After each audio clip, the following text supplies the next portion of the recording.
In honor of Father's Day this weekend, I wanted to invite a dad on who I believe has one of the most touching, inspiring, and captivating stories. After experiencing infertility, my guest and his wife, who have been married for 28 years, decided to adopt their first child. From there, their family just kept getting bigger.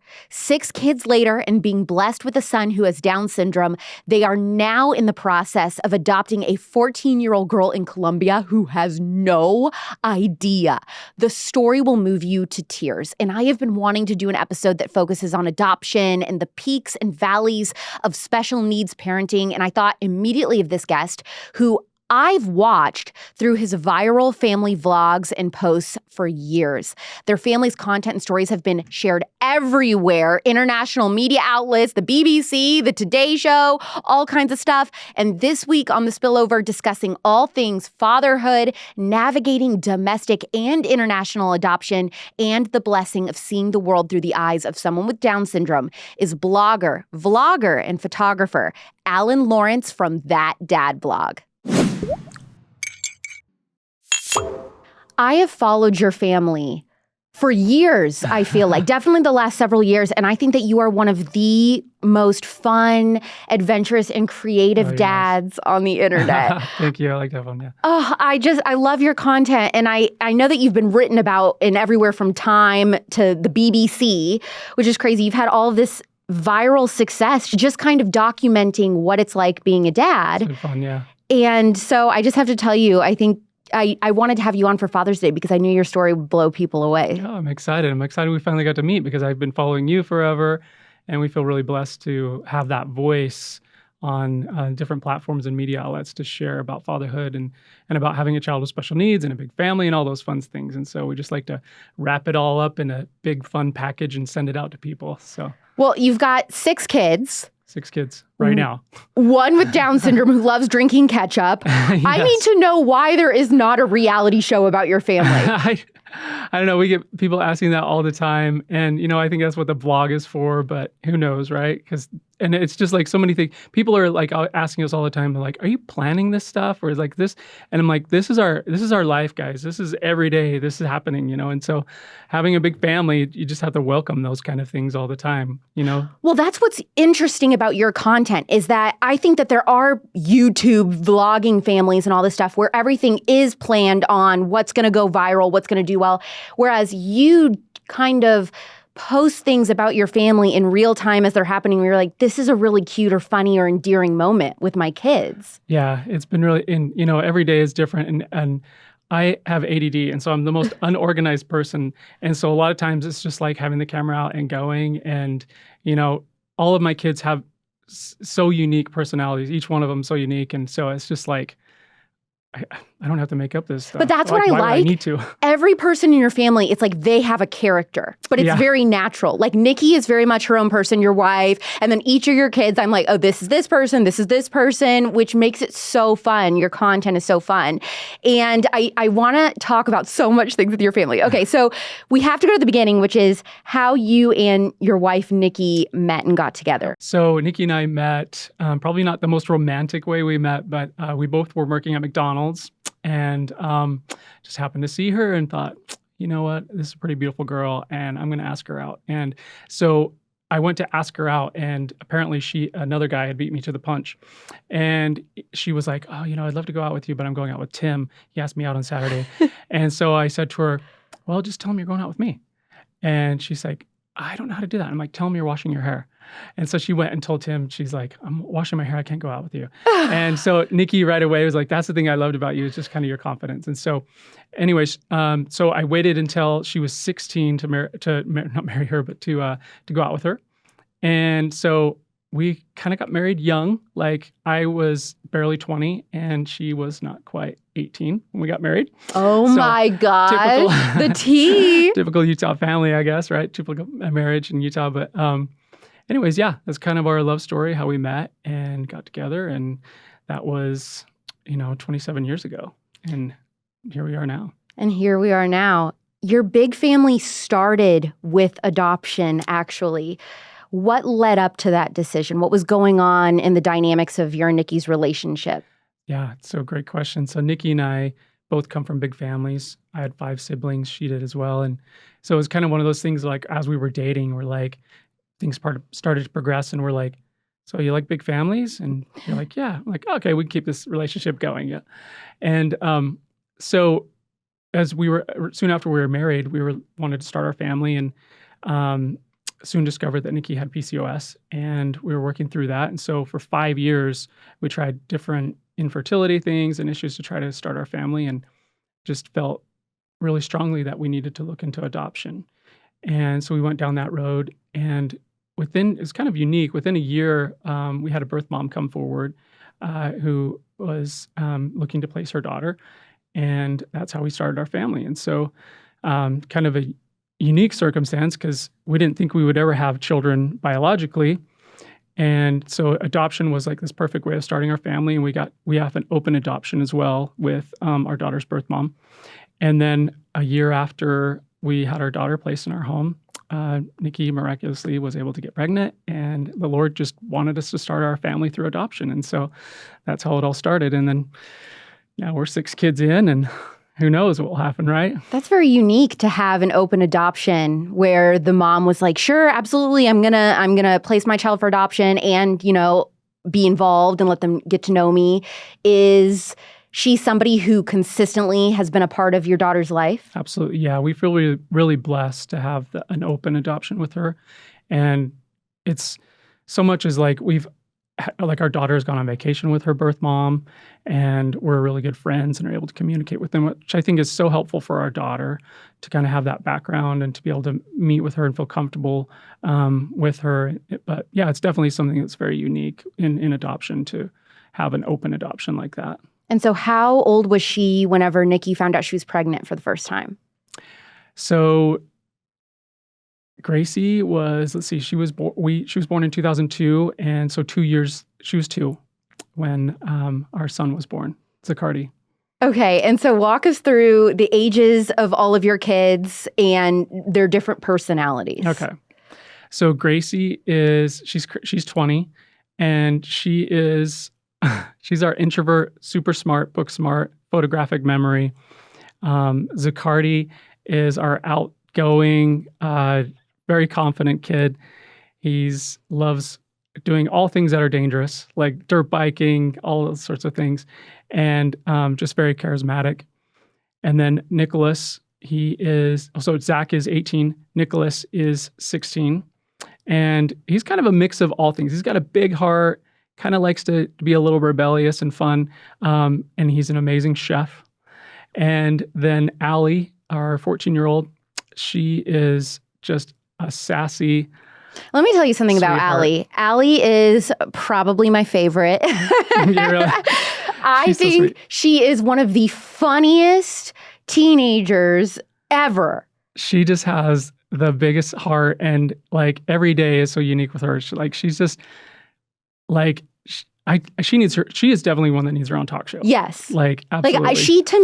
She is a star. Like, when I see her kids on social media, I mean, so many of them have interesting personalities, and I love all of them for different reasons, but Allie just sticks out to me. I'm like, this girl is a star. Like, she should be on television shows and stuff. She's just so unique. Her comedic timing is unique. Her perspective, I feel like she's very wise for her age. Yeah, and the unique thing about her is, like, she's had challenges with, like weight and different things and feeling good in her own skin and different things like that. But she's been able to just really kind of fall into like the confidence and wanting to present herself in a way of like just being happy with who she is. And so she's done that in such a fun way through her humor. And it's just been fun to watch her grow that way. So yeah, Allie's always great. Oh, you have to always be ready for the one-liners coming out of Allie. And then so after Allie was born, we thought we were done. Like we didn't think we'd have any other kids. And so there's a 5-year gap between Allie and Will.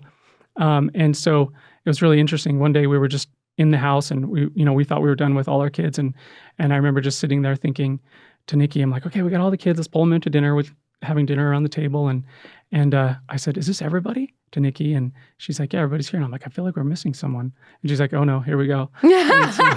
She knew that was baby fever. Yeah, that was baby fever. And so not soon after that, Will joined our family. And so Will is 9. And he is just, I mean, he's incredible. Like Will has blessed our family in so many unique ways. Like we had no idea that Will had Down syndrome before he was born.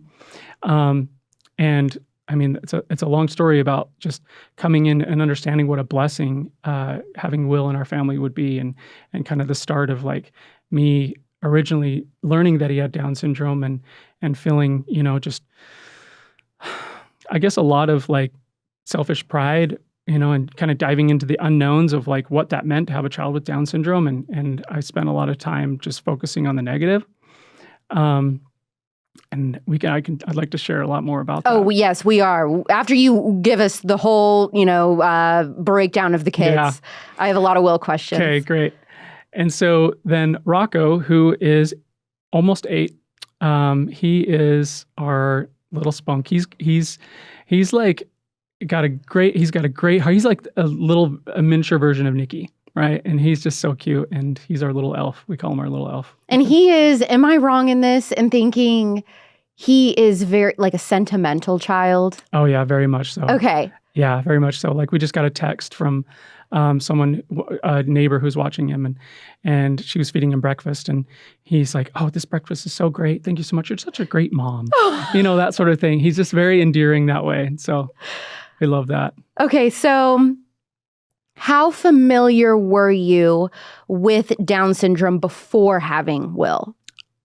I knew nothing about Down syndrome. Like you didn't know anyone else in your personal life? You'd never grown up with people that had it or anything? No interaction with anyone at all. Like I didn't even know what it meant to have Down syndrome. I didn't know if people with Down syndrome could speak, what that meant, right?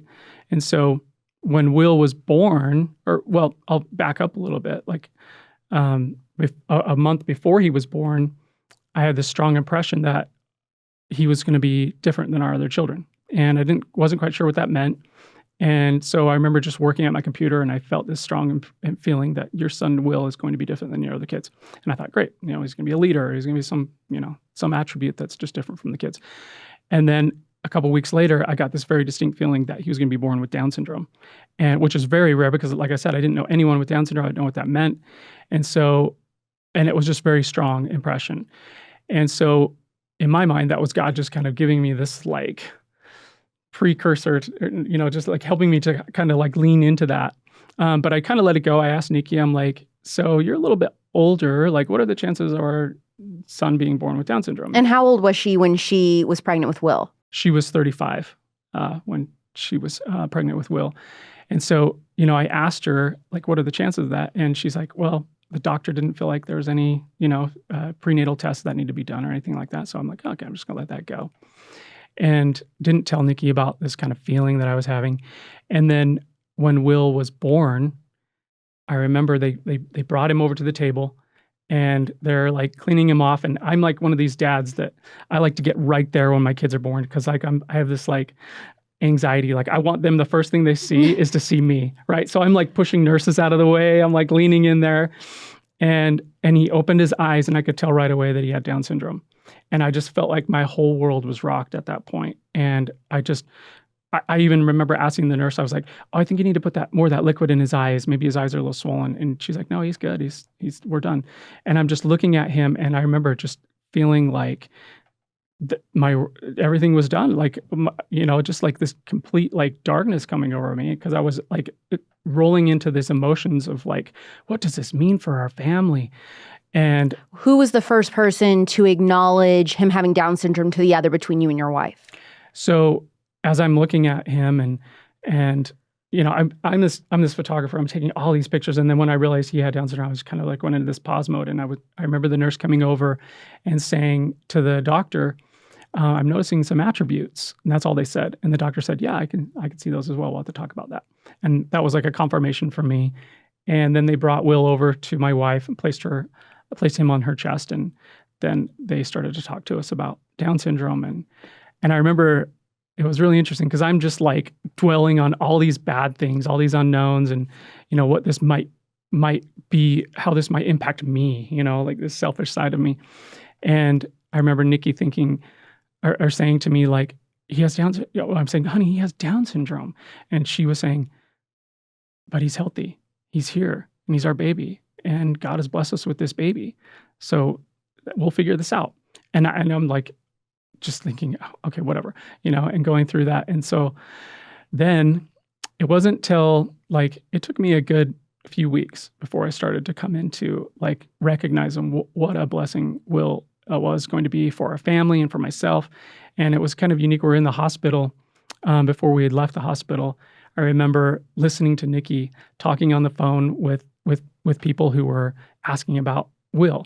And she's like saying, oh, he's this way, his hair color's this, and his eye color's this, and he's got Down syndrome, and he's got this, and it's just going on. She was very matter of fact. Yeah. Like it was not a big deal. Not a big deal. And I remember just after she got off the phone, I'm like, how can you just rattle that off like it's his hair color? And why are you not crying? And she turned to me in her sweet, loving little way. She's a very non-confrontational person. And she said, why are you crying? Like, God has blessed us with this baby. There are some things that are in our control and some things that are out of our control. So let's just take this one step at a time and we'll learn about it. And just love what's happening and love the moment right now. Love that you have a baby boy right in front of you. And that was my kind of first slap on the face of like, opening my heart and realizing what a blessing this was going to be for our family. Did she have experience with people with special needs before?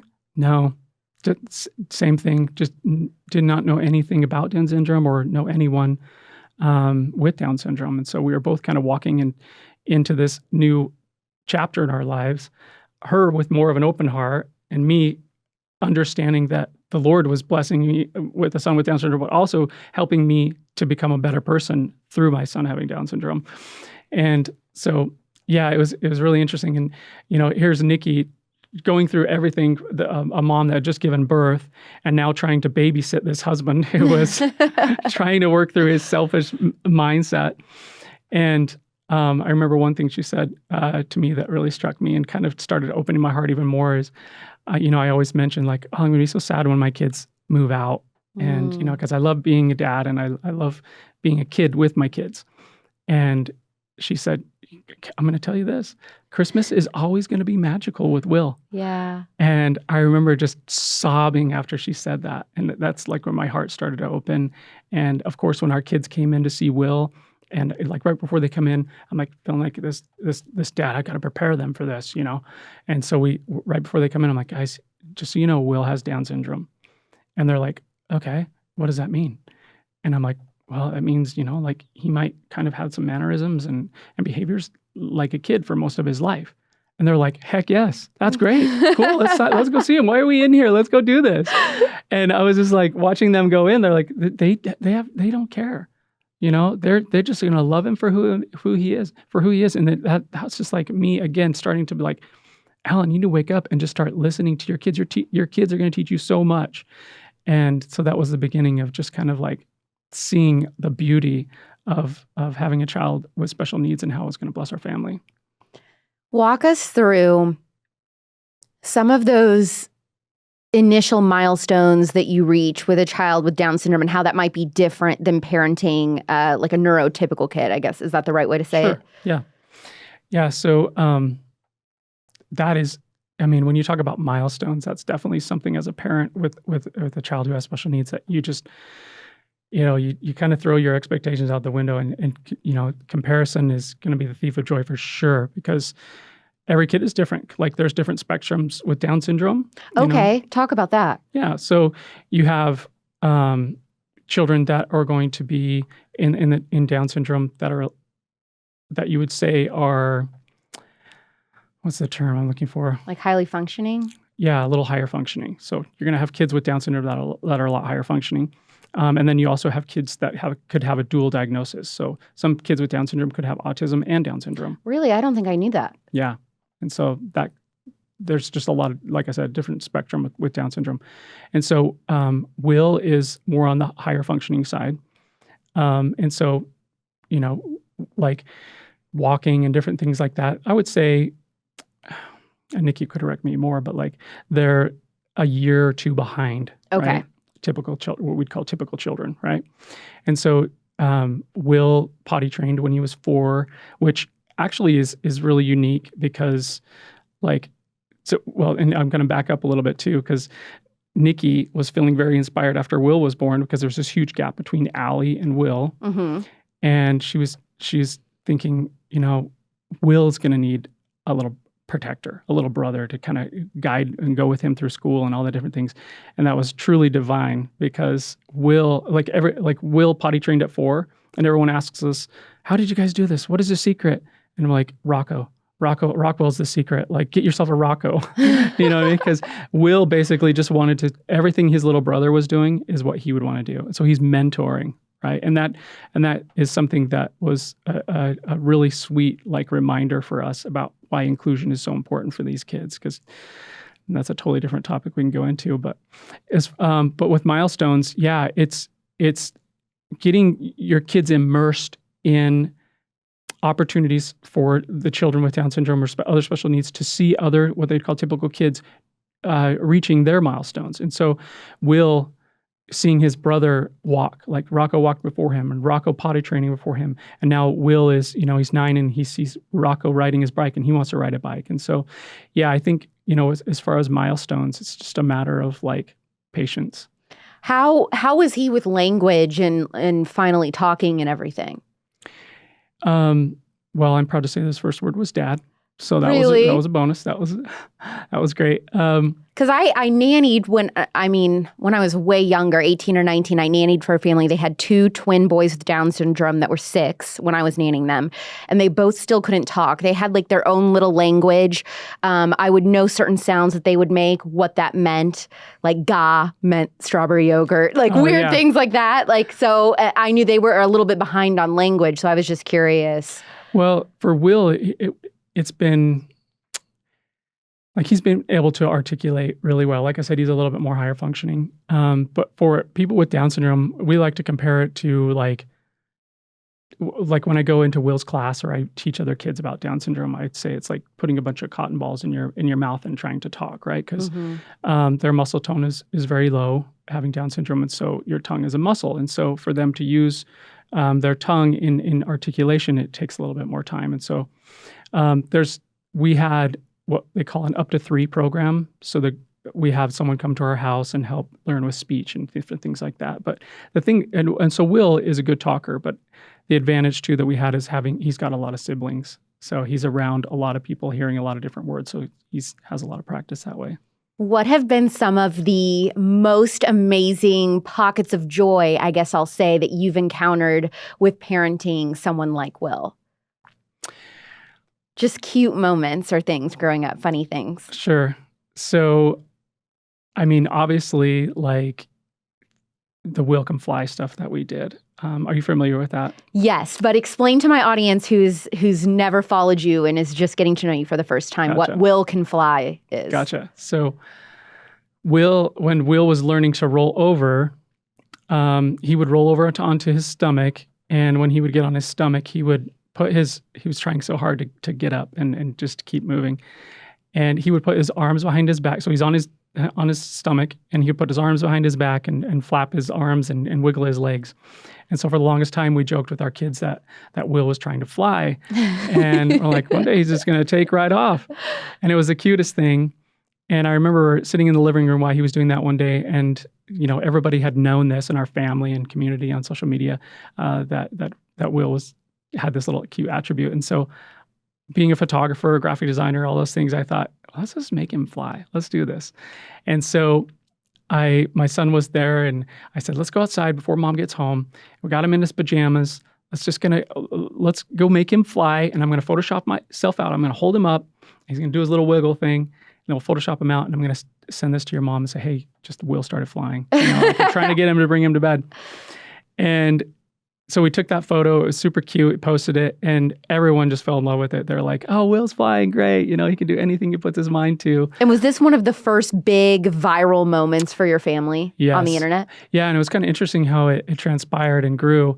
As I took that picture and I started sending it out to people, and they were like, wow, look at Will. He's doing everything, and that or he's flying, and I started thinking to myself, this is really cute, because our family came together to support him in something.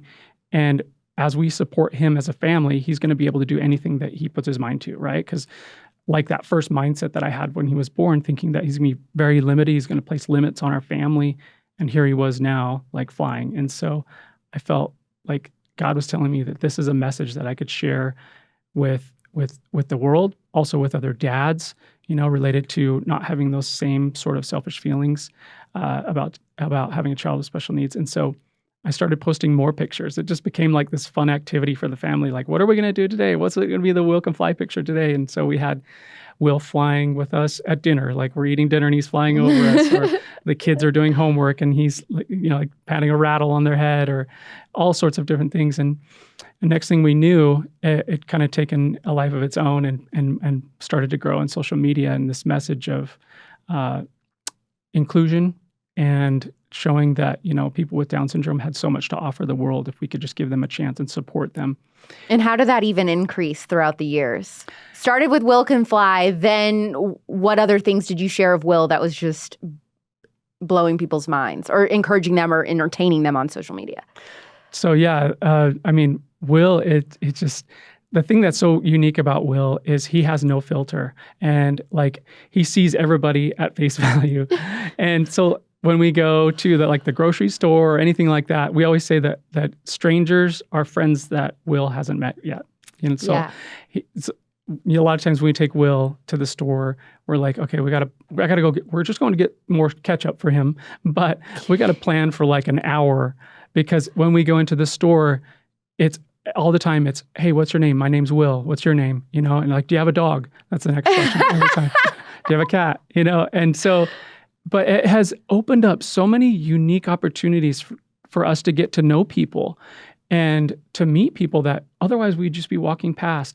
And we took a trip to New York, and we were on the subway, and I'm like, this is going to be so bad, guys. We gotta hone Will in on this, because this is going to be very unique for our family.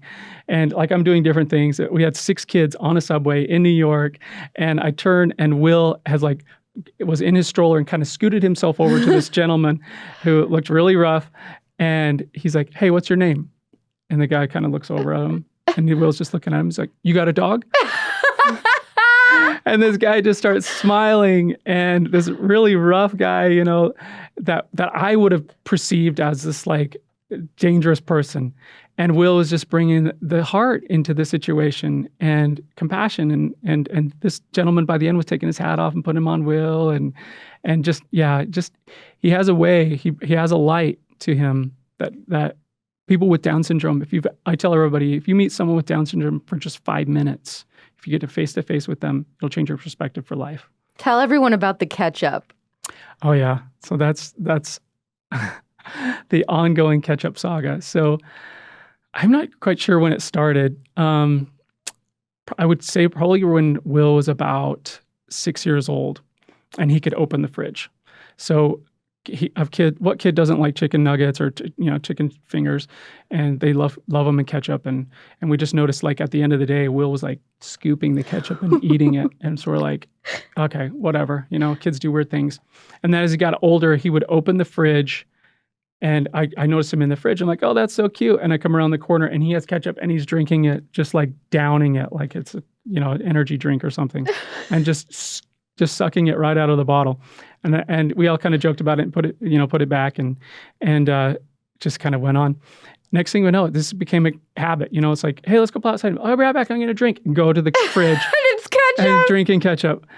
And so were you first like, you can't, like, you don't drink ketchup? Did you try to stop it? Yeah. Or were you okay? Well, at first, being the guy that I am, I'm like getting out my phone. I'm like, oh my gosh, look at this, guys. And then I'm like, okay, stop. We really can't do that. Don't drink so much ketchup.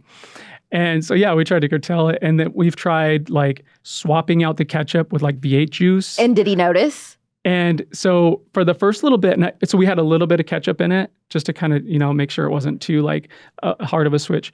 And so the first little bit, I think there was just so much ketchup in there that he couldn't taste the V8 juice. And it was really funny because we're sitting at the table and I'm kind of watching him and recording it. And he starts drinking, he's down and he's throwing it back. And then he's like, yeah. And then he looks at it and he looks over at me recording him. He's like, Dad. And his exact words were, Dad, you trick of me. and I'm like, what? And he's like, you evil. It was the cutest thing. And I was able to catch that on camera. But one of my favorite things that you've posted of him I think you guys were at Home Goods or something, but you included a clip, like you were just walking through the aisles, and I don't know, there was like a statue head or a bust or something, and he just like bends over and just kisses it on the lips, and then Yeah. just keeps walking. Just like, hey, what's up? I think it was a big Buddha head. Yes. And it's so funny because like we see that now. It's just, that's one of the joys of having a child with special needs is like he just walks up, kisses Buddha, and we're like, cool, dude. Okay, let's go over here. And then he's going over and just, trying on like high heels and those sorts of things. And so, yeah, it's every day is an adventure and a joy. And so, what has been the toughest moment of parenting a child with special needs so far? Like a heartbreaking moment. I think for me, it has been watching him to start to recognize that he's different.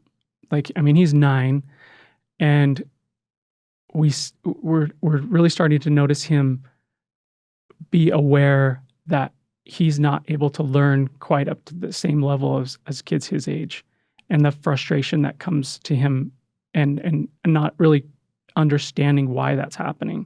And that's been really hard for me to see him go through that and try to explain to him, because we'll tell him, you have Down syndrome and this is amazing, you're blessed. And we don't want him, we hope that he always feels that way, that it's a true blessing in his life. But as he's growing up, he's starting to understand that creates some challenges for him. Like what has happened recently? An example of that? I would say with reading. Yeah, that's been a big one. He loves to look at books and do different things. And Rocco is at that state where he's reading. And so like Will has always, I felt like, been able to be like, okay, if Rocco's doing that, and a year from now, I'm totally doing that. I'm going to get that down. And reading hasn't been one of those things where he's been able to really quickly transition into, and it's been a real challenge for him, and he gets really frustrated. It's hard to watch him in that state. This is probably a super ignorant question, but I just genuinely don't know. Do people with Down syndrome get to a place where sometimes they can learn how to read, or it's unlikely? Yes. Absolutely. Yeah. And so, I mean, that goes to the different levels of functioning. But yeah, I believe, Will definitely be able to read at some point. And, there's different things with different levels of math and that he will not be able to do, or, well, I don't want to say never, but potentially, right? But absolutely. And does he go to traditional school or homeschooled? So we had Will going to a traditional public school. And that's another thing with having a child that's been with Down syndrome that's been very challenging, is just inclusion in school. Mm-hmm. And so he was going to school for this first year or this year, and we felt very strongly that we needed to take him out and kind of reevaluate his time. He has what they would call a life skills class, where he goes sort of like a resource kind of class that he would go and spend the majority of his time. And we've been fighting for more inclusion where he can be in with his typical peers while learning, right? And the majority of his school. There's obviously going to be time where he needs to go and be with the resource teacher, and they have to adapt the curriculum for sure. But it's been a challenge. It's been a real challenge for us. And we felt really strongly that, as he's in this sort of resource class, it's creating some limits for him, just because the variations of the different children with needs that are in that class. And Will models other kids. And so if he's in a class where there's some kids that are maybe a little lower functioning, he's not going to push himself hard. Yeah. And so if we don't push for more inclusion, then he doesn't get as much time in the class with his typical peers. And so that creates a challenge with him in his learning. And so we felt inspired this year to take him out. And how has he been doing since you've homeschooled? He's doing good. Yeah, he's doing great. We've been able to like laser focus on reading, laser focus on the things that writing his letters. And so, and I in no way want to like sort of bash his teachers that we're trying to help him, but like I feel like this has allowed his mind to like be a little more focused and a little more comfortable on the things that he's really good at, so we could really dial in on them, like reading and writing. I think that's the case for even typical kids is just having that one-on-one time with a teacher and everything. They can just improve in so many things. I've covered that on the show before, but there's just so many problems with public schools and how kids are learning and everything. So it totally makes sense to me that he'd be flourishing now. Sometimes you go, speaking of classrooms though, you've gone and you've spoken to classrooms about Down syndrome and stuff. What has been one of the cutest things that has happened when you've done that? Oh yeah. I love the opportunity to do that because the kids have so many questions, And so a recent time, the most recent time we went and did that in Will's class, we walk in and I'm kind of explaining I'm Will's dad and different things like that. And I asked the kids, I said, can anyone tell me what it means to have Down syndrome? And I put that question to the group because I just love putting it out there to see where their mindset is. And so Will had been in this class and the kids have been, interacting with him and they knew him and the cutest, the most like it made me emotional to hear this young man say, to have Down syndrome means you have a superpower, means you have a special gift that you have a big heart and that you easily love other people. And I was just like sobbing almost. I'm like, that's incredible. Like this kid is going to be a leader. Like this is what we need, right? Like, who are your parents? I want to hug them. Let's write a book. And so that's so important. And, as we talk about something that's very near and dear to my heart are people with Down syndrome. When we talk about like the abortion rate of people getting a diagnosis of after they find out they have a child with Down syndrome, and the abortion rate is so terrible. And some countries that, looking at sort of eradicating Down syndrome. And does that blow your mind that if Will was born to anyone else in another country, he may not even exist just because he has Down syndrome? I can't fathom it. I don't even want to fathom it because, and there's countries where when a child is born with Down syndrome, they're immediately put into an orphanage if they're not aborted. It just blows my mind, having a son with Down syndrome and the light that he is to the world. And so for these kids in school to have that impression, to meet Will and have that kind of impression, like this kid has a superpower, he's a light to the world. That's so critical. Because it could shape another generation how they view it. Like this young man, I would say when he's older and him and his wife, are having a child and the doctor says, your son has Down syndrome. They're going to be like, we got this, we can do this, And that's so important because for the longest time, as a parent with a child who has Down syndrome, I'm thinking, how can I change the mindset of these doctors who are telling these moms, like when they receive a Down syndrome diagnosis, like, oh, these are the limitations of your child with Down syndrome, and it's going to be really hard, and it's probably better if you just end this child's life now. And I'm like thinking, how can I change the mindset of these doctors, of those geneticists that are inputting this information into people's minds? And for the longest time, I'm thinking, I got to create pamphlets and do all these things to speak with these doctors. And we just need to go upstream to these kids in the schools and teach them. And that's why inclusion is so important for these kids in school. And that's why kids with Down syndrome need to be integrated into schools so that they can teach these kids, they can make them better leaders. They can make them better people in general.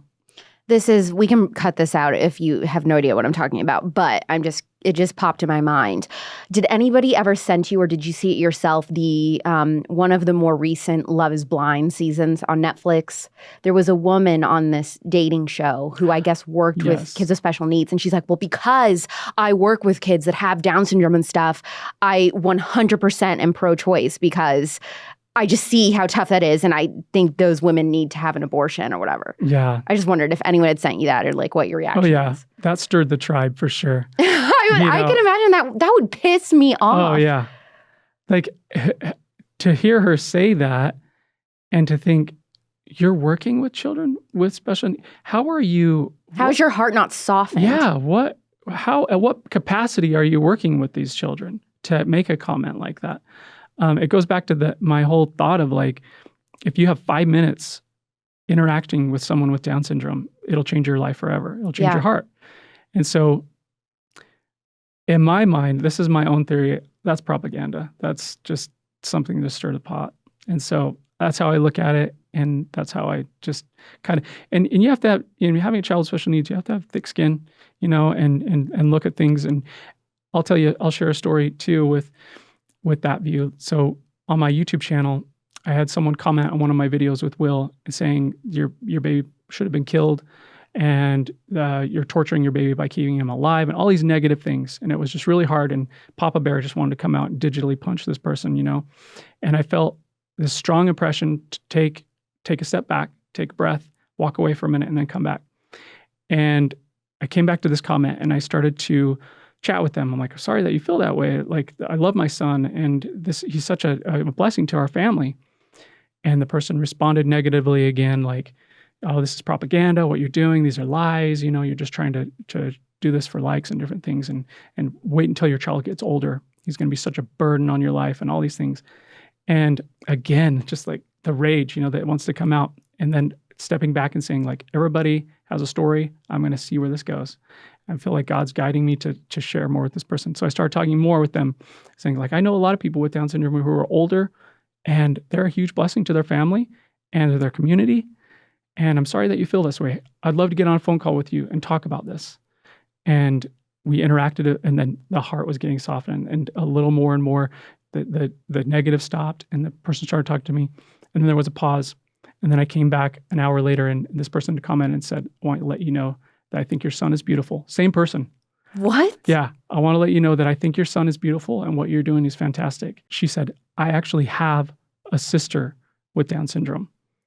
And when my sister was born, my parents gave her all of the attention. And it was hard for me because she stole that attention. And now my parents are getting older, and I'm caring for her, and I'm having to deal with that frustration, that anger that I had of that lost connection with my parents growing up. And I'm learning to work through that. And so here was this person, that never would have guessed that. Did that blow your mind? Oh, Were you like, Nikki, look at this? I know. I was like, and I told her, I said, I would love to connect you with someone in your community that can help you. Let's work through this. And it just turned out to be this great thing. It was just taking the time to pause, take a deep breath, know that everybody's coming from a different situation. And then that was the result of that.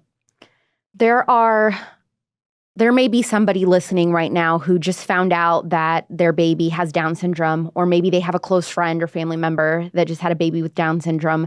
What are the most important things for them to know as they embark on this parenting journey? Most important thing for sure is to know, well, first of all, like, welcome to the club, welcome to the cool club, right?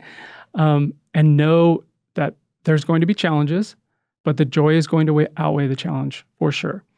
And absolutely understand that you don't have to do this alone. There is a huge community out there, and connect with people.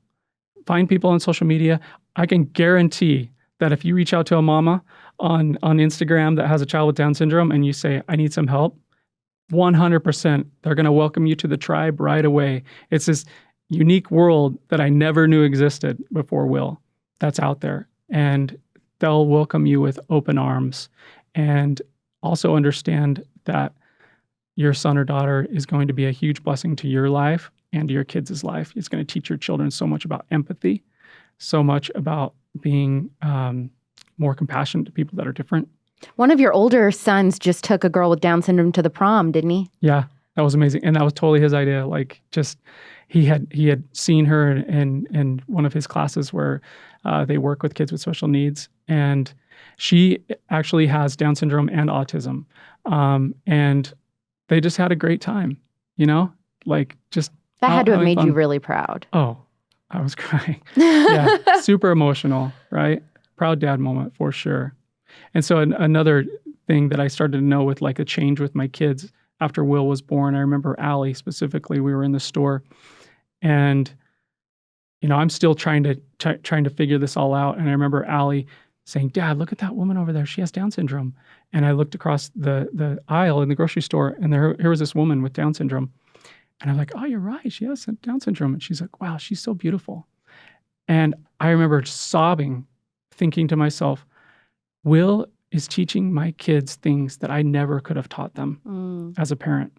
And so that was super important and just a life-changing thing for me.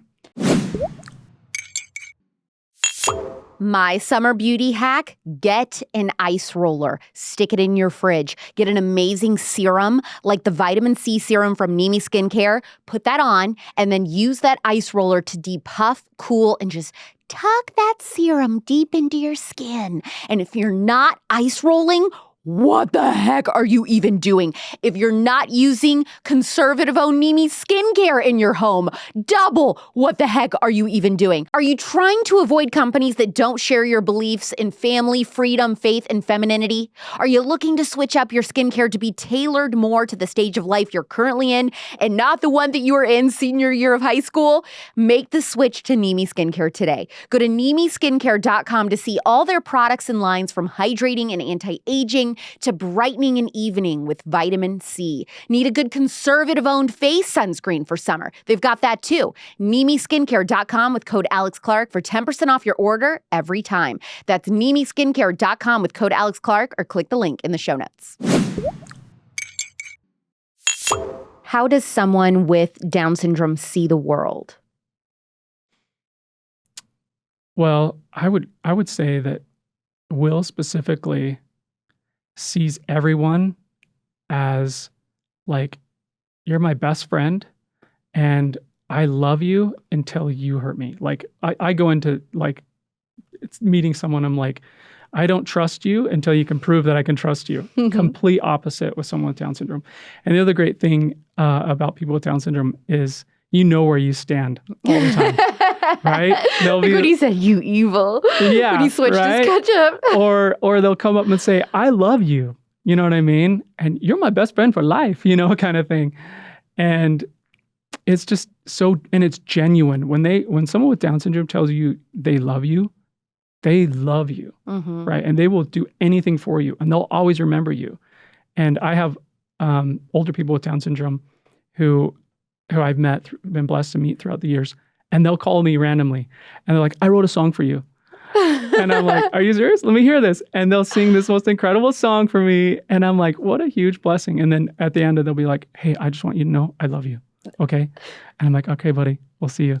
And like, huge blessing in my life to have that opportunity. Very real love. And yeah, it's like I said, 5 minutes with someone with Down syndrome will change your life. And some people with Down syndrome, do they ever end up living on their own and doing things like that? I mean, obviously they can have jobs and things. I'm just thinking for people that just found out this diagnosis and they're feeling scared or nervous and they have no idea what to expect. Absolutely. Yeah. I mean, again, it goes on to more higher functioning and different things like that. But Tim Harris, perfect example. Look him up on the internet. He's an individual with Down syndrome who has his own business. He's a motivational speaker. He's wrote his own book and things like that. Like incredible things. You know, again, it comes back to the tribe, the family, supporting them in the things they want to do, not placing limits on them. That's one thing we do with Will. You know, like we treat him like our other kids, right? If we're gonna put limits on him, if we're babying him and thinking that he, you know, can't do certain things like, oh, he'll never ride a bike, things like that. We treat him like our other kids. Obviously, his milestones are different, but yeah, absolutely, they'll have jobs. There's people that move out. There's people with Down syndrome that get married. Have you guys watched Love on the Spectrum as a family? No, we haven't yet. Oh my gosh! We need to, yes. You have to watch the show. Your kids would love it. I know. Again, Alex, 6 kids. It's not a long time. Okay. You guys have got to watch it because even though it is primarily about kids with autism dating and trying to find love, there are a few people that they have featured that have Down syndrome. Oh, I love it. It is just amazing watching these people talk about what I'm looking for. Do I want to get married? Am I just looking for casual dating? I mean, all the things that we go through. Yeah. But it's just so unique and you fall in love with certain ones. And then there's other ones where you're like, you don't like them as much, you know, just like real people in the world. There are people you like and people you don't like. But it is just such a pure, just wholesome show I love that it. I'm sure your older kids would really love. One thing that I had to talk to you about that really sticks out to me about your family and you in particular is that you guys do so many adventures with each other. Like you guys are jumping in frozen lakes in the middle of winter and all this crazy stuff. And I was wondering if having kids that are adventurous was a planned parenting decision ahead of time. Like as a family, I want us to be brave and adventurous and show our kids how to be courageous between you and your wife, or if that's just something that ended up happening? That's a great question. That's definitely something that I think it evolved. I grew up in a family that was surprisingly not, a family that was of introverts. Mm-hmm. So homebodies. My parents are very much homebodies. My dad actually one time said, I wish I could be a hermit, that kind of thing. And so here I was, kind of this heart of just like, I want to see and explore it all. And then Nikki having that maybe a little lower level of that kind of drive. But we both felt strongly as a couple as time went on. And I would say as Will came into our lives, we really started to see the importance of getting out of our comfort zones, right? And Will really opened our eyes to that because he, like I said, he introduces us to so many people. And as we, the different things that we did on social media, we're blessed to go viral, meet different people. We understood that getting out of our comfort zone was so important to break us and to help us be 1% better every day. And so the adventurous side, that's kind of, I would say Will was one that really helped that to evolve. And, we do the cold therapy, like getting in the frozen rivers, and it's all about getting out of your comfort zone. That's one thing that I feel is so important for our kids to learn. I am just blown away. And obviously, what we see on social media is what you want us to see. I mean, we don't know what happens 100% of the time, but what my perception is of your family is that even with teenagers, you guys have managed to be unbelievably close-knit and really prioritizing family time, and that your kids, not only are they spending time with you, it seems like they want to spend time with their parents. And I think a lot of people see that and they're like, how are you doing that? Because my teenagers want nothing to do with me. How have you managed to foster that love of being together as a family as your kids get older? That's a great question. I think a lot of that comes from being approachable as a parent, right? I just feel like each of my kids are different. Each of my kids are different, and so it's a matter of like finding a way for them to fall into their personalities. And so being approachable in the way of, I would say the best, it not being intimidating as a dad. It's so important. Like there's attributes that I feel are very important as a dad that I tell other dads, and that is love, pray, learn, and lead. Those are the 4 things that I kind of like gauge myself with all the time as a dad. And so love, that is me telling my kids that I love them, vocalizing that to them so that they feel that, they know that. And I think a lot of times dads tend to think, oh, I protect and I provide, so that I love you through that, right? And then the moms tend to be more the ones that are vocalizing love. And my dad never told me he loved me, and not till a couple of years before my mom passed away. And so that was hard for me. And so telling my kids that I love them, that creates a bond to where they feel comfortable to approach me. And praying together. Like we pray as a family. We sit at the dinner table together and pray as a family. We pray for our kids. My wife and I pray for our kids. That's important. And when we pray as a family, we're praying for each other, and we're praying for people in our lives that we need, and we're possibly praying for things that I need in my life. So my kids see that I'm vulnerable, and they understand that I'm vulnerable, right? And so that makes me a little more approachable, I feel like, when my kids see that I have some vulnerability. And learn is really important, one attribute, to where when I approach my kids and they talk to me and I'm going to listen. As a dad, I'm just going to listen.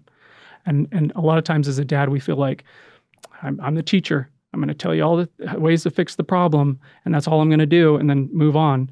But a lot of times we just need to let our kids come to us. I'm like, how's your day? And then we're just going to listen to what they say, and we're going to take it all in, and we're just going to let them dump on us, right? And it's so important as a dad to do that.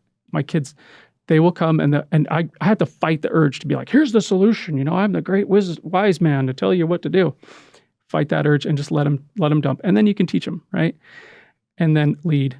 That is one thing that I am definitely conscious of, and lead with your wife, like together, counsel with each other on your kids. So I think a lot of times as a dad, we're like, I'm going to protect and provide, and then wife's got the nurturing side and doing all the things with the kids, and kind of let her run that ship. And especially in our times today, with so many things our kids are bombarded with, right? We need to work together as husband and wife and really come together and throw the pride out the window. And there's times when I see things with our kids that we need to do, and my wife's like, that's great, I didn't notice that. And there's times when my wife sees something and I'm like, I didn't ever notice that. And working together is so important. We can't just let one lead and not the other. So. How important has it been with having such a big family, to prioritize private moments or moments away with your wife from the kids? Like how big of a part has that played in the success of your marriage, you think? So crucial, so critical. And we've noticed that it's more than just getting away. It's finding moments where we can connect, right? So you can get away and go do something, and then you're just kind of in the moment going. But like going for a bike ride, or just simple things, going for a hike together, and it's critical to help my wife and I get grounded, right? Because a lot of times we get maybe absorbed in our job, or absorbed in, hobbies or different things like that. There's that tendency to want to do that. And so that one-on-one time, so critical, and to the point where like we're planning that on a weekly basis. Like we need to have our alone time. It could be just us going for a walk. I think some people, they feel, I don't know if it's self-conscious, but they feel like, well, I'm failing in my marriage if I have to plan alone time with my spouse. They have a hang up around the idea of planning. Yeah, I feel like that's a distraction. That's because there are so many facets of being a parent, right? That planning together time, like, I mean, you don't have to plan every detail of what's going to happen with that.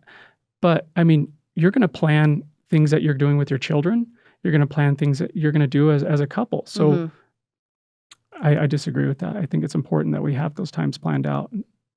All right. Well, speaking of making plans, you are in the process of adopting a 14-year-old girl, and she has no idea. She has no idea. I know. It breaks my heart. What I wish she is going knew. on? What is going on? Start from the beginning. Everything. I want to know every detail. How did you meet her? Where does she live? Everything. All right. Yeah, it's one of those, again, one of those situations like Will, where we were like, oh, I feel like we're done with our kids. We had 6 kids. We're great.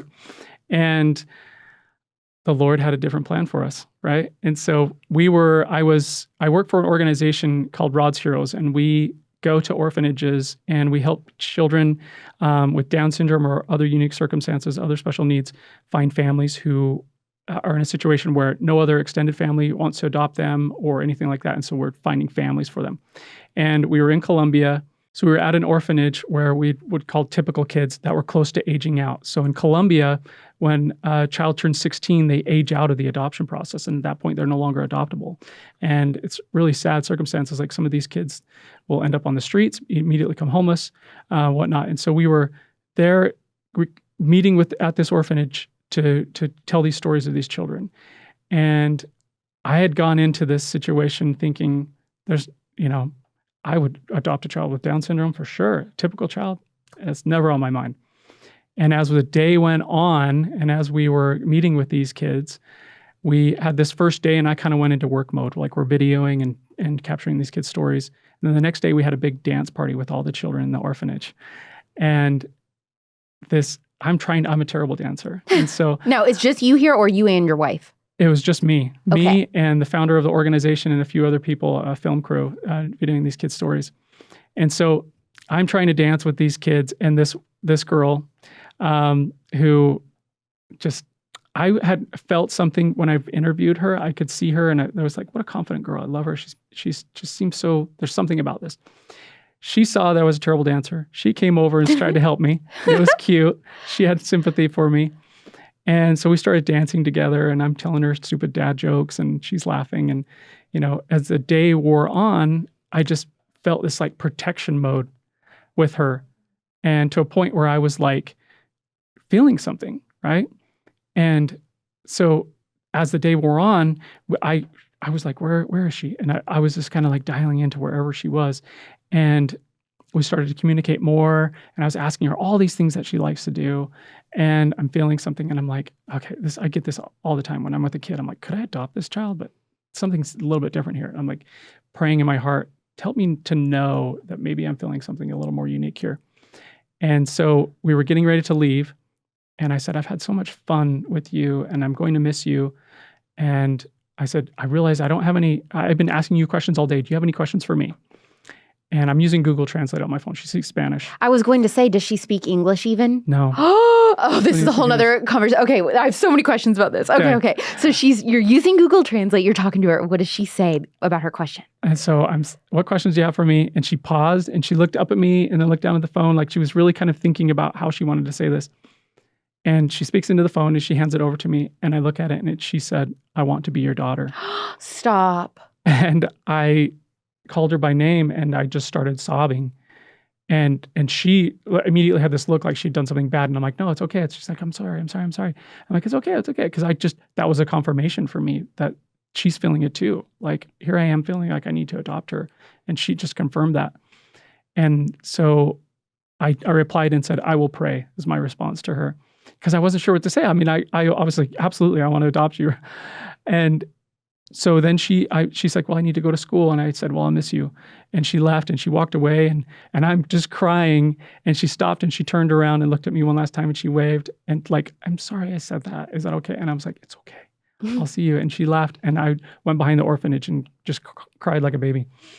And again, here's me asking Heavenly Father, God, I need one more confirmation that I need to do this. And so I come out and I thought she'd got on the bus and left at that point. And so I'm meeting with the film crew and we're trying to figure out the next steps for the next children that we need to do videos, documentaries for. And I hear this cute little voice go, bye, bye, bye, bye, bye, bye. And I look around the corner and she comes running away from the group over and I'm like, what, is she going to come to me or is she going to come to someone else in the group? And she comes running over to me, wraps her arms around me. And I almost kissed her on the forehead. Like it was Allie coming to me, like my daughter. I was just feeling that. And she comes and like, I actually put my head on top of her head, or my chin on the top of her head. And I'm like, oh, that was close. And then I look up and I'm like, I'll miss you. And I almost wanted to be, it's almost like one of those moments where I'm like saying, hey, when you come home from school, get with mom, I got some chores for you. Like, it was just that feeling like I've known her before. It was natural. And that was the last time I saw her. And then I got on the phone. I said, Nikki, we need to adopt this girl. She's 13 years old. She was 13 years old at the time. Her birthday was on May 5th. She just recently had a birthday, but we need to adopt this girl. I'm on my way to Ecuador. I won't be able to talk to you more about this. You dropped this on your wife. You said, I want to adopt this random girl that I just met in another country. Yeah. And then you just said, gotta go, bye. I'm getting on a plane. See ya. And her response was, Alan, you cannot adopt all the kids. Stay focused. And the next day, we're in Ecuador and I'm sending all these photos that I'd had of her and some video content. And she's like, Alan, this is just a 13-year-old girl, doesn't speak English. We don't know what trauma she's had. How can we do this? I don't know how we can do this. And I said, pray about it, fast about it. This is our daughter. And the Lord has told me that this is our daughter and that we need to get her into our home, teach her divine potential, and get her out of here as soon as possible. How much time passed then between that conversation and when you got to see Nikki again and talk about this in depth? So we were in Ecuador for, I believe it was 2 or 3 days. And then there was some time passing with travel and different things. So roughly 3 days. And so there's another unique thing about this. So as you know, our oldest daughter is adopted. Mm-hmm. And while we were on this trip, there was someone else in our group who was posting some things to social media about the kids we were meeting and different stuff like that. And my oldest daughter, Gracie, who's adopted, was following that. And Nikki, in the meantime, like while I'm in Ecuador, is like, I don't know how we can do this. I prayed about it. I don't know how I feel. And our daughter, Nikki, was in church with our kids, and our kids had heard Nikki and I having this conversation. They're hearing one side, Nikki saying, we can't adopt a child with a teenager, it doesn't speak English. And so our kids are hearing this one side, and my son, they were waiting for church to start. My son turns to my wife and is like, is Dad really wanting to adopt a 13-year-old girl? And she's like, yes, he's talking about adopting this girl, and we don't know yet what we're going to do. And my daughter, Gracie, said, is it that girl with the beautiful eyes? And Nikki was like, this girl? And pulls up the picture. And my Gracie was like, yes, Mom, I saw that picture when they were posted her on social media, and I felt a connection to her. That's my sister. We need to adopt her. Dad is right. And that was a confirmation that my wife needed, and just they're sobbing, and my wife calls me and said, all right, I'm ready to start the paperwork. Let's do this. This is before I got home. And that's where we're at. So now. Okay. So many things. When it comes to adopting a child that is older like that, the first thing you brought up that Nikki had asked, like, we don't know what trauma she's been through. That's something that a lot of people kind of pause on because they're worried about that. Was that not a concern for you at all? It's a concern, right? But it was something like as we progressed and started working in the adoption agency, and I started reading through her file and the different things that she's been through. In my mind, I knew that she was our daughter, and that we would take it. We would just deal with whatever we needed to deal with. Learning about what we needed to deal with was important and how we were going to do that, but it wouldn't have changed my mind. What about having a language barrier? We can get through that.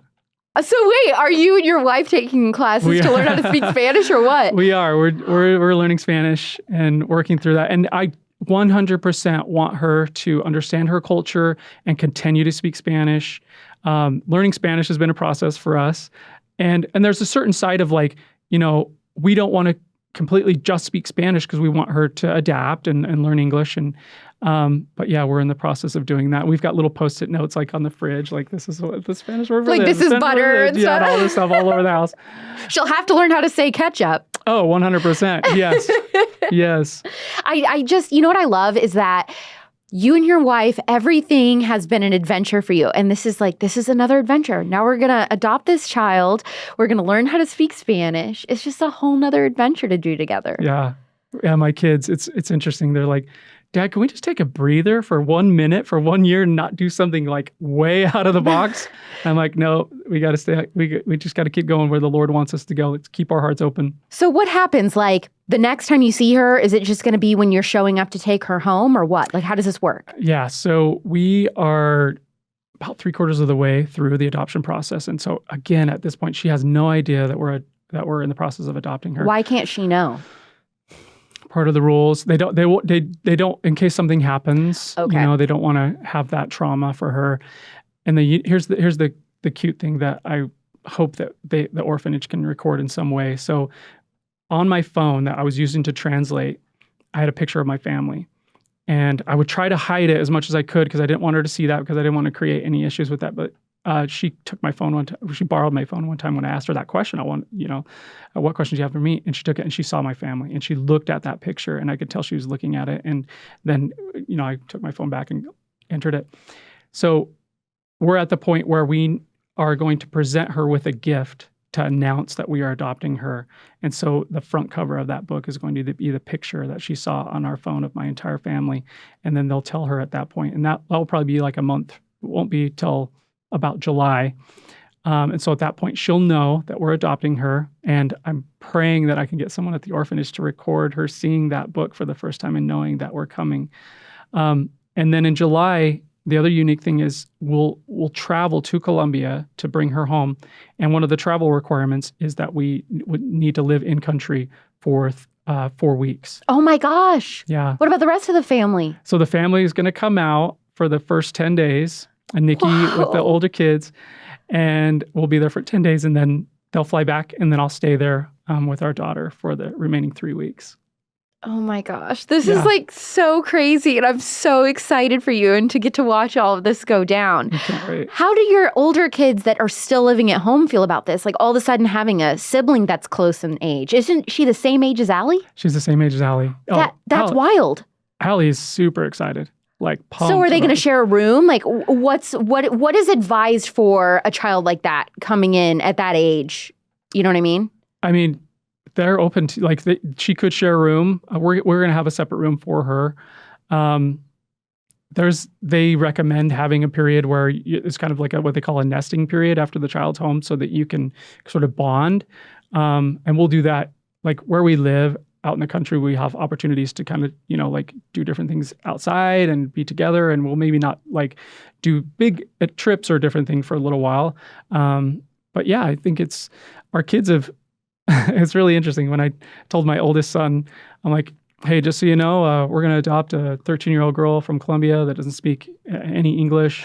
She can join our family in probably the, late July. And he's like, cool.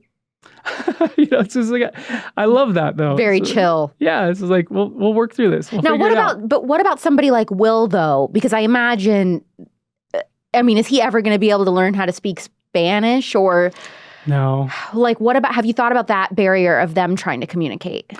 Yeah, that's again one of those things where, like, Will has been able to communicate with people through just emotions, body language. Like, I know she loves hugging, so we're sad. Like, they're gonna bond pretty simple, right? And do you think he'll understand that when you say she doesn't speak English? Probably not. No. But Will he be like, Dad, what is she saying? Will already claims that he knows Spanish. So I shot this video of him the other day. I'm like, how do you say taco in Spanish? And he goes, balita. He just makes up things. So yeah, he's just going to be, he's figuring it out on his own. They'll have their own language together. I'm sure it'll be really cute. Has there been classes that you've had to take to kind of go through what it's like to adopt an older child or how does that work? Yeah, it's been extensive, like the paperwork, the training, which, obviously they want to have parents prepared to do this. But yeah, having the experience with our older daughter being adopted as well has kind of helped us to leap into that pretty easily. And so, yeah, it's quite extensive, and there's so many hurdles for these children in coming home to families, but we're working through it. And thankfully I'm very like, Nikki says I'm the fun dad, and she's like the more organized person. So we balance each other out. She does all the paper. She's done most of the paperwork. And so I tell her, I'm like, wow, if we didn't have you on this, we would be way behind. So thankfully Nikki's like the organized person getting us all through on that. If someone listening is on the fence about growing their family or adoption, what advice would you give them? Well, I would say that, adoption is, if you're feeling inspired to adopt, to be very prayerful, and to lean into that, and to speak to other families who have adopted. Like, if you're feeling inspired to adopt, if you're feeling inspired to, whether it's a typical child or a child with special needs, discover, there's so many websites, discover a family who's done that before and talk to them about what you're feeling, and then be prayerful about it, right? And one thing with the organization I work for, we say it was like, adoption is hard, but it's the most beautiful hard you'll ever experience, right? And so whether it's domestic adoption or international adoption, these kids, every child deserves a family. So lean into that inspiration that you're feeling. Where can people follow you to watch the videos of your family, follow along with the adoption process? And then also, where can people support you financially in this adoption if they feel inclined in their heart to do so? Oh, that's great. Thank you for asking. Yeah. So social media is like one of our Instagram specifically is one of our main platforms that we work through. So That Dad blog. And I also have a blog That Dad Blog, and our YouTube channel as well, under the same name as That Dad Blog, where we're going to be documenting all of our journey and sharing that. So love to have people follow and see the journey as we move into this next chapter of our life. And then for donations, we actually have a book, Will Can Fly book, that we have all the pictures of Will flying, and that you can purchase that, and the proceeds from that will go towards our adoption to help fund with our adoption. And that's at willcanfly.com. So WIL can fly, CAN, .com. And so, yeah, we'd love that support, or Venmo, and that's at That Dad Blog as well. I'll put all of that also in the show notes, the description of the episode. So if you want an easy link, we'll put all of that there. Alan, happy Father's Day. Oh, thank you. Thank you so much for sharing this story. And I'm just so touched to get to meet you. So thank you for coming on the Spillover. Thank you, Alex. It's great to meet you as well.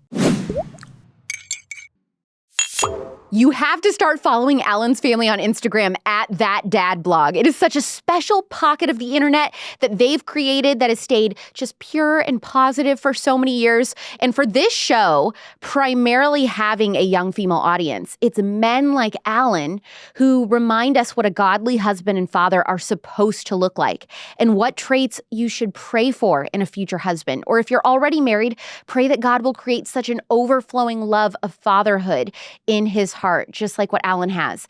This was my first ever adoption story episode. I believe the only other time I covered adoption was in my Katie Faust interview from season 3. We talked about the ethics of the fertility industry and discussed the differences between surrogacy and adoption and why that's important, because a lot of people here, pro-life people like myself, because I talk about it a lot, say that surrogacy isn't ethical. And then they're like, well, how is that different from abortion? Because you're taking that child away from their biological parent. But actually, it's very different.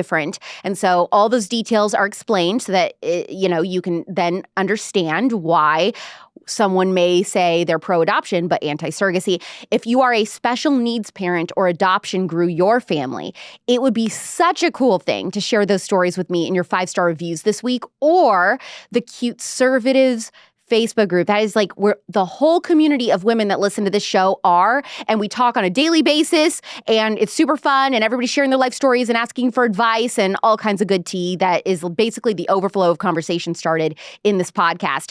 And that way, everyone can see your adoption or special needs stories. Next Thursday on The Spillover, I'm talking to an expert at debating abortion who happens to be atheist. Super unique. Not a lot of people realize that there are more than just conservative Christians in the pro-life movement. She's going to teach us how to argue for life and win using only scientific evidence. New episodes come out Thursdays anywhere you get your podcasts at 9 p.m. Pacific and midnight Eastern. I'm Alex Clark, and this is The Spillover. Love you. Mean it. Bye.